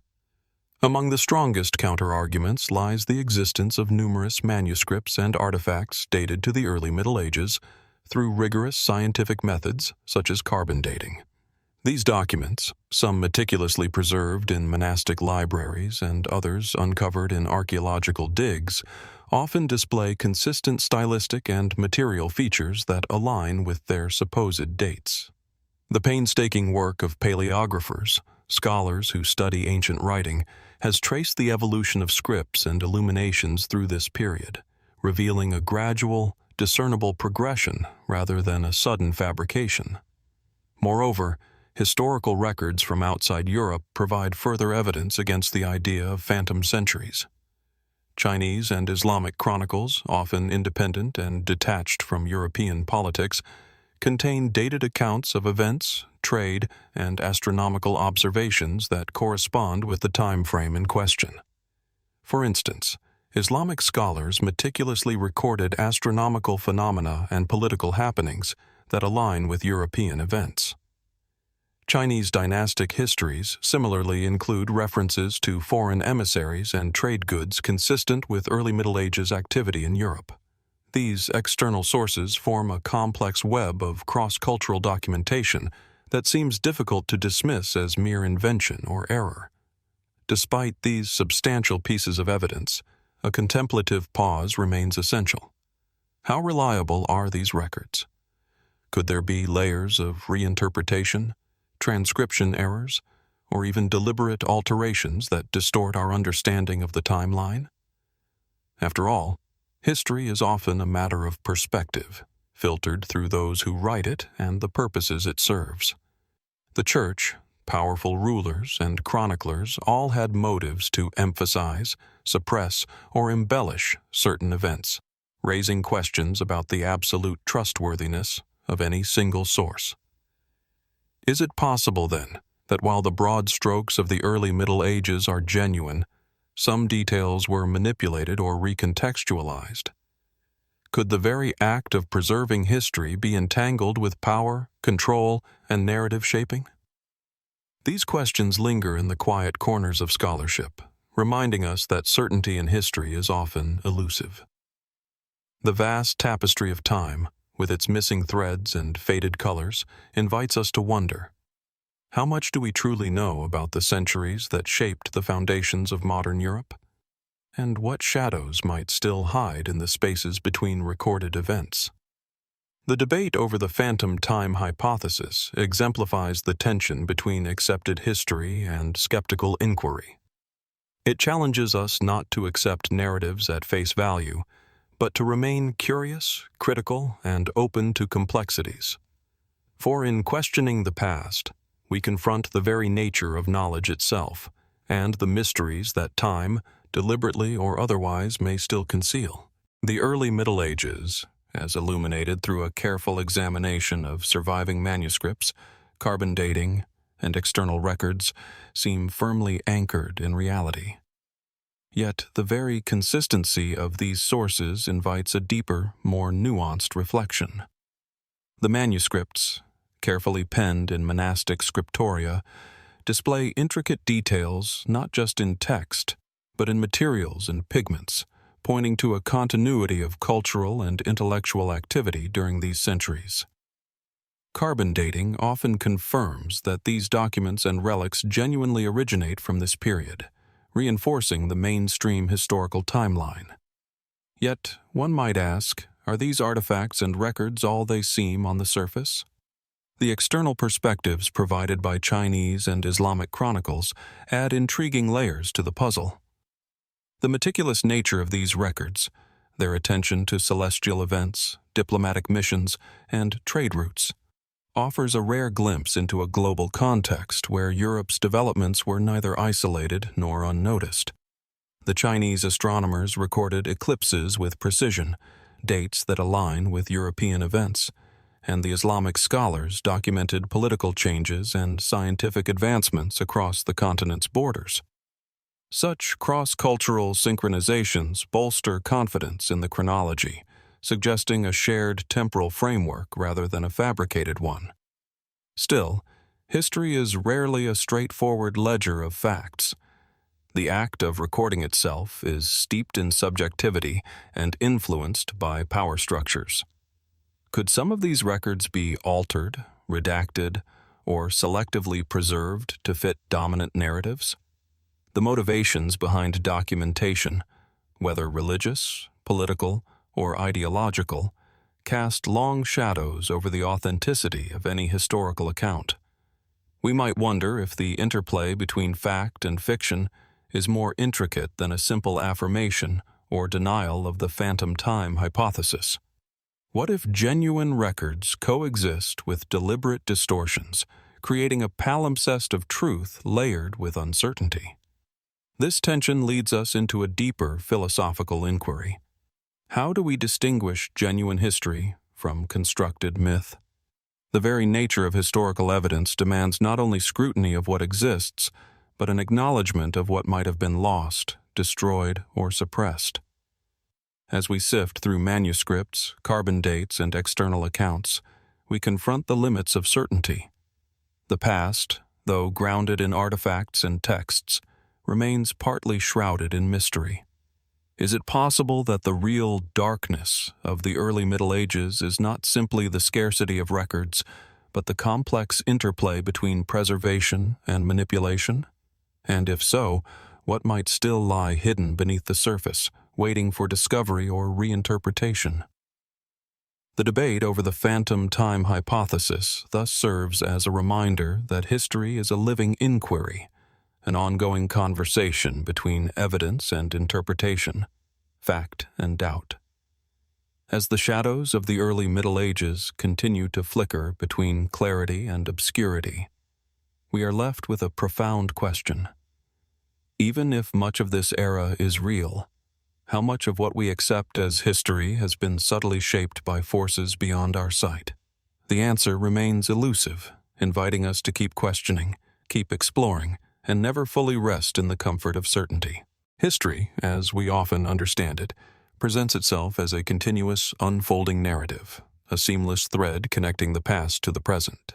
Yet when we peer closer, there emerge profound gaps and unsettling inconsistencies that challenge this comforting view. Consider the enigmatic Bronze Age collapse, a dramatic period roughly around 1200 BCE, when an entire civilization seemingly crumbled overnight. Palaces were abandoned, trade routes disrupted, and literacy diminished. The Mycenaean Greeks, once dominant, vanished from the historical record. Their cities, once vibrant hubs of culture and power, fell silent, swallowed by shadows. The cause? Theories abound. Invasions by mysterious sea peoples, natural disasters, internal rebellions. Yet, no definitive answer has emerged, The very nature of these sea peoples remains obscure.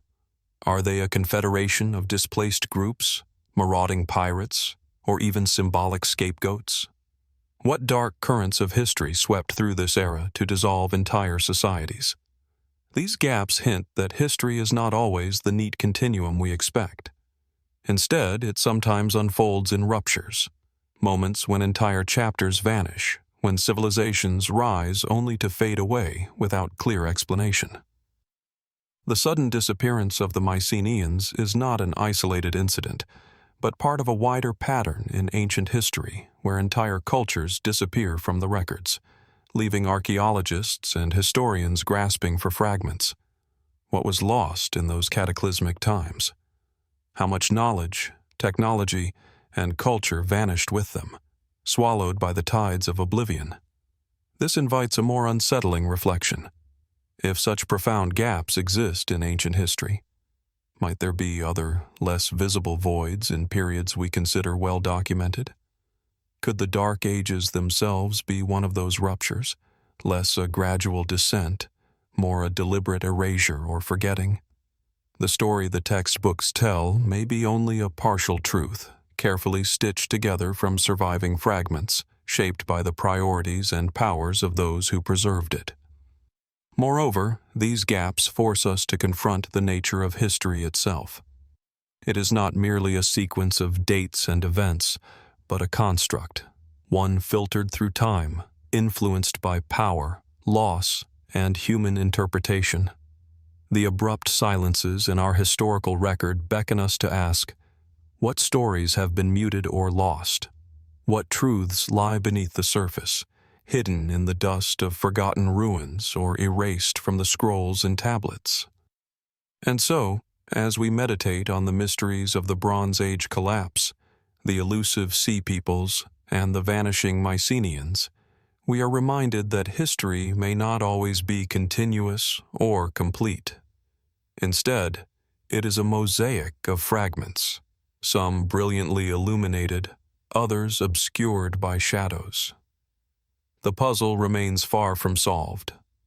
What other chapters in the grand saga of human civilization might still be waiting to be uncovered? How many stories have been forever lost, and how does their absence shape our understanding of who we are? The echoes of the past whisper to us through these gaps, urging a quiet but persistent questioning, inviting us to look deeper and to remain ever watchful of the unknown histories still concealed in the dark. The role of the Catholic Church during the Dark Ages is often portrayed as a steadfast beacon preserving knowledge amid chaos and decline. Monasteries became sanctuaries for manuscripts, scribes laboring by candlelight to copy ancient texts, preserving the wisdom of antiquity for future generations. Yet, when we examine this story more closely, questions arise, not only about what was preserved, but why, and how the Church's influence shaped the very timeline itself. The Church did not merely conserve history, it shaped and framed it.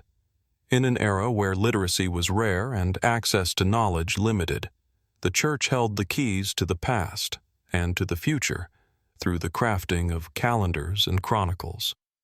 This control over time itself, how it was measured, recorded, and interpreted, grants the Church a subtle but profound power.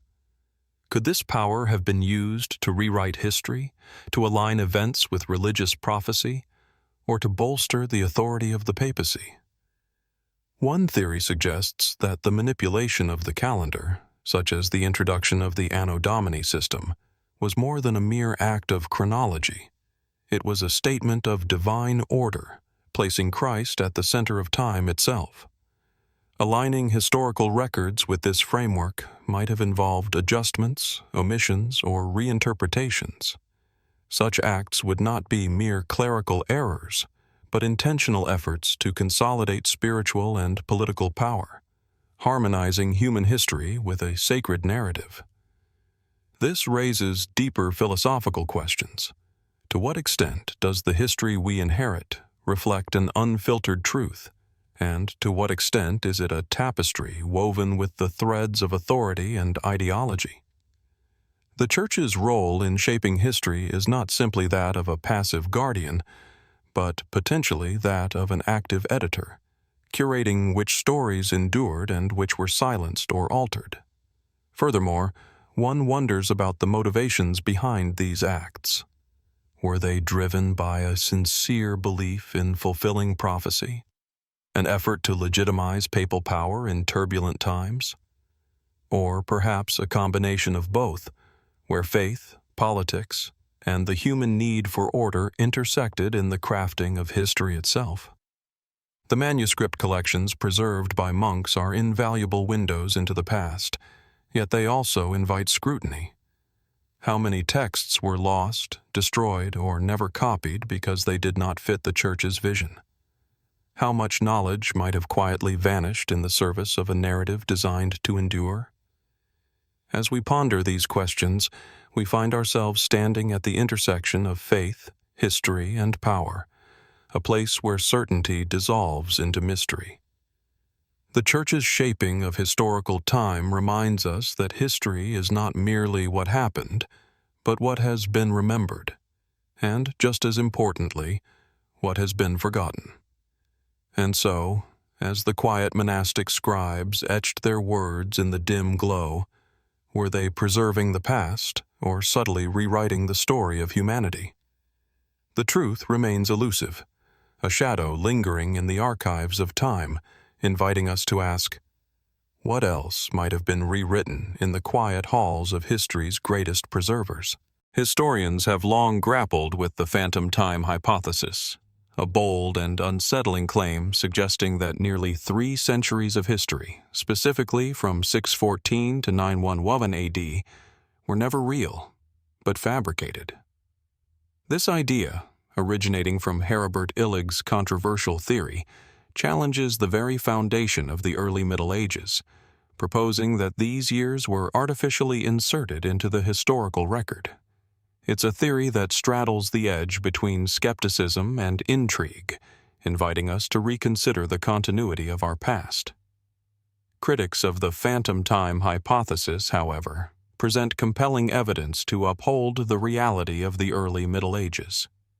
Manuscripts from various parts of the world, painstakingly preserved and dated, point to a continuous human story during these centuries. Radiocarbon dating of artifacts consistently aligns with established timelines, undermining the notion of a fabricated era. Moreover, records from distant civilizations, Chinese, Islamic, Byzantine, correspond to European events, suggesting a shared, interconnected history that spans these centuries without interruption. Yet, despite this solid body of evidence, doubts linger. The past is never fully transparent. Documents may be forged, misinterpreted, or lost. The discrepancies and gaps that fuel the phantom time hypothesis remind us that historical records are not infallible.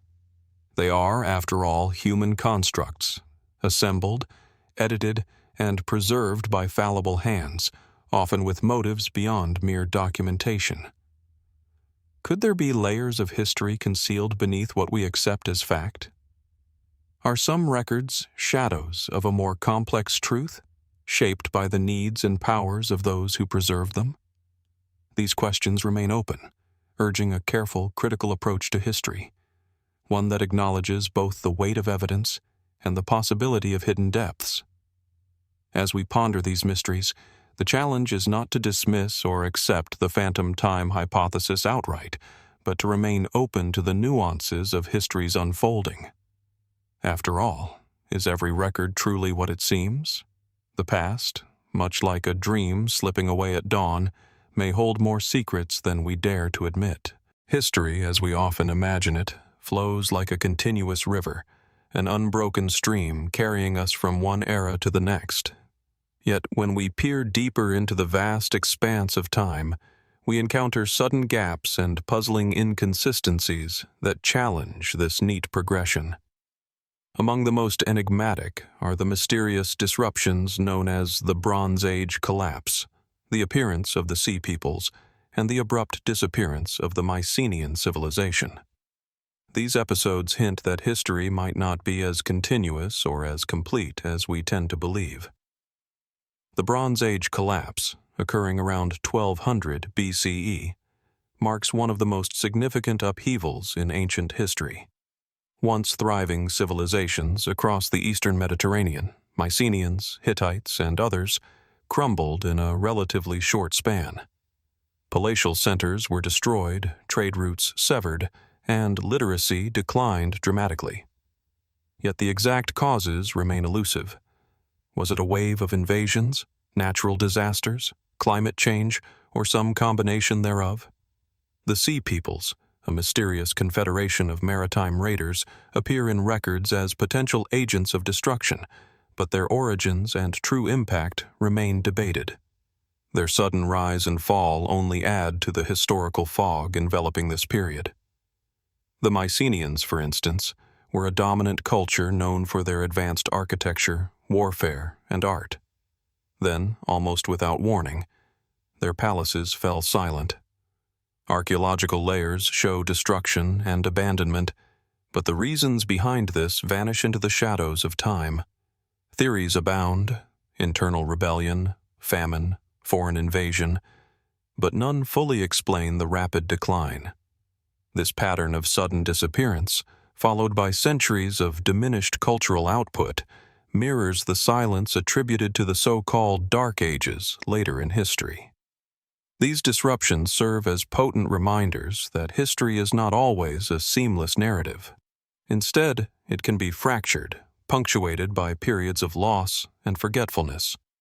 Entire chapters might be missing, distorted or overwritten by later generations seeking to reshape collective memory. This possibility raises profound questions. What else lies hidden in the shadows of our past? How much of history is constructed, and how much is genuinely preserved? If entire civilizations can seemingly vanish overnight, might other parts of history have been erased or altered beyond recognition? As we navigate these uncertainties, the analogy of lost civilizations becomes more than just metaphor. It becomes a lens through which to question our understanding of time itself. If history can be so fragile, susceptible to gaps and erasures, what does that mean for the stories we tell about ourselves? Perhaps history is less a complete record and more a mosaic with missing tiles, inviting us to speculate about what might fill the voids. And so, the question remains. In the vast tapestry of human existence, how many threads have been lost, and how many remain hidden beneath layers of silence? What secrets still wait, buried in the depths of forgotten ages, to be rediscovered, or perhaps will forever remain a mystery? Time.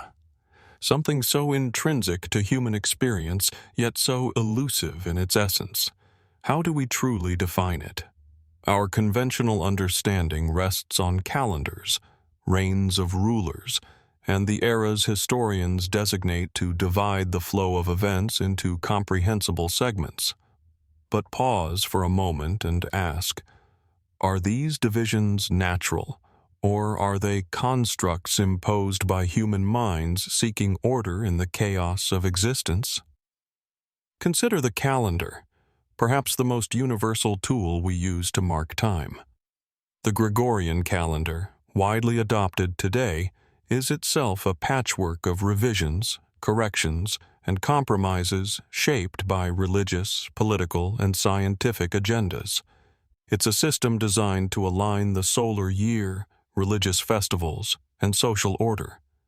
But what if these markers, the very days, months, and years, do not correspond seamlessly to the reality of human history? What if the calendar is less a mirror of time's passage and more a framework designed to control how history is recorded and remembered? This brings us to the fragile nature of chronology. In oral traditions, time is fluid, often cyclical, deeply connected to memory and myth. Stories passed down by word of mouth shape communal identity without strict adherence to dates or linear progression. History in such societies is a living, breathing entity. It changes with each retelling, morphs with each generation's understanding. The past and present blend, and time does not slice neatly into segments as it does in written traditions. With the advent of writing, chronology gained precision, or so it seemed. Written records offer an illusion of permanence and exactness, anchoring events in fixed points. Yet even these documents bear the marks of human bias, political motives, and the impermanence of survival itself. Manuscripts are copied and recopied, vulnerable to loss, destruction, and alteration. What we call history is a selection of fragments, preserved and curated often by those in power.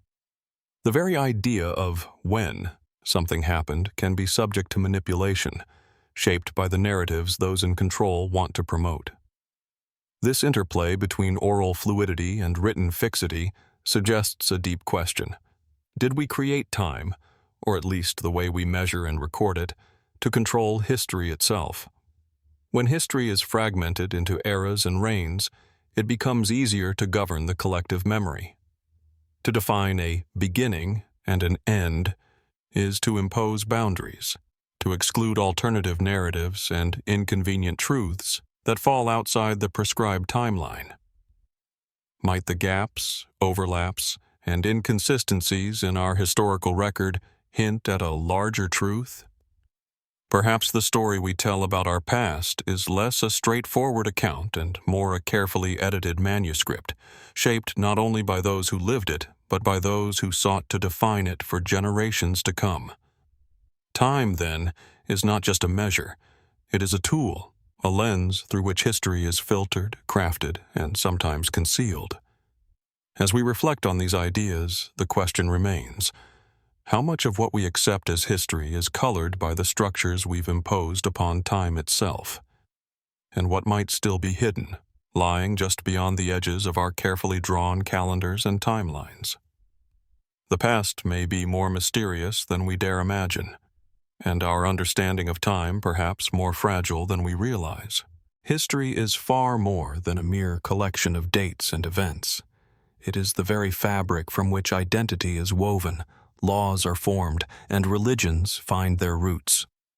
Across centuries, the stories told about who we are, where we come from, and what values we hold have been shaped by the narratives passed down through generations. Yet, one cannot help but wonder, how much of what we accept as history is truly a reflection of reality, and how much is a carefully constructed mosaic shaped by those who wield power over the telling of time? Consider the profound influence history has had on shaping cultural identity. Nations often look to their past, crafting a collective memory that serves not only to unify, but to define. The myths of origin, heroic tales, and historical triumphs become pillars upon which societies rest their sense of belonging. But when we pause to reflect, this process is rarely neutral. The crafting of history is often guided by the needs of the present, whether to legitimize authority, justify law, or strengthen religious dogma. The intertwining of historical narrative and identity raises a delicate question. Is history a mirror held up to the past, or a lens crafted to project a desired image? Law and governance, too, are deeply indebted to the stories we tell about history. Legal systems often claim roots in ancient customs and decrees, grounding modern authority in an unbroken chain of tradition.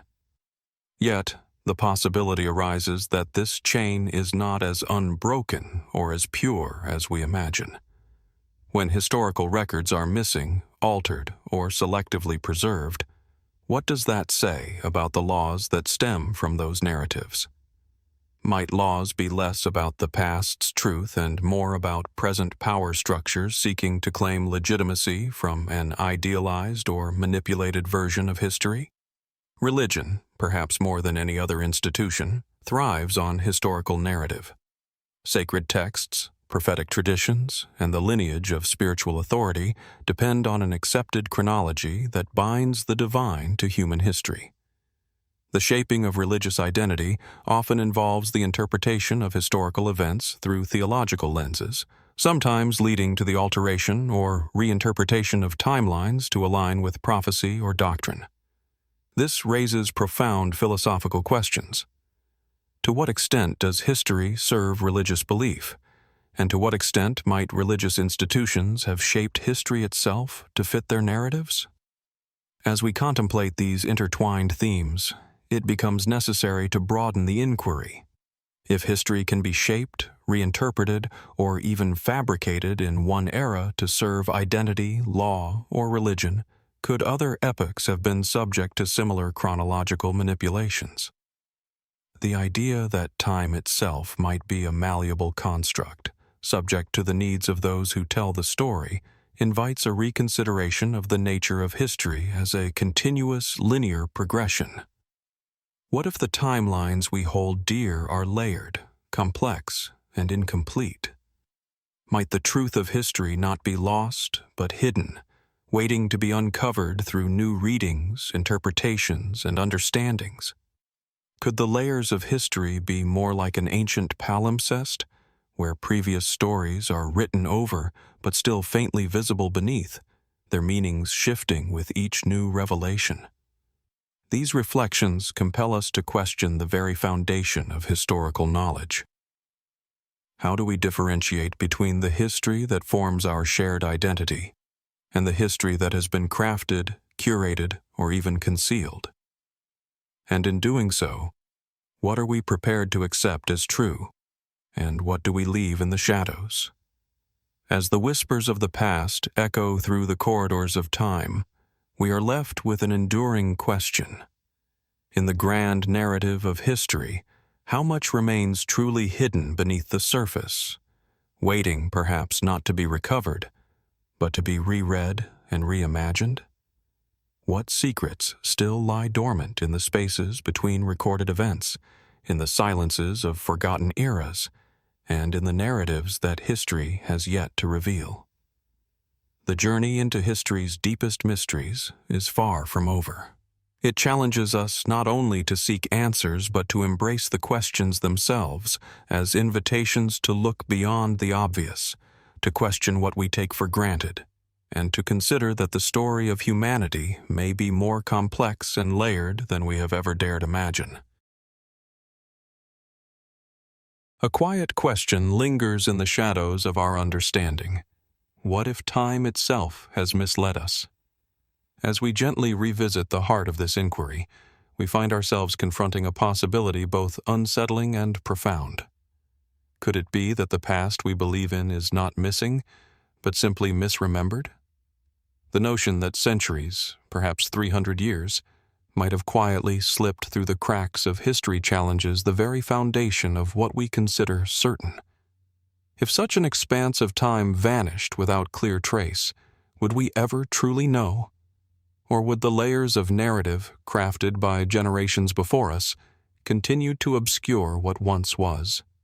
And beyond this, what else might lie concealed behind the veil of accepted history, stories rewritten, forgotten, or deliberately hidden? This exploration does not seek to offer definitive answers, but to open the door to further reflection.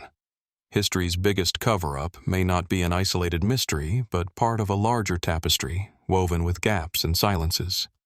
As you drift into sleep, these questions remain, not to disturb, but to inspire curiosity for the next journey into the shadows of time.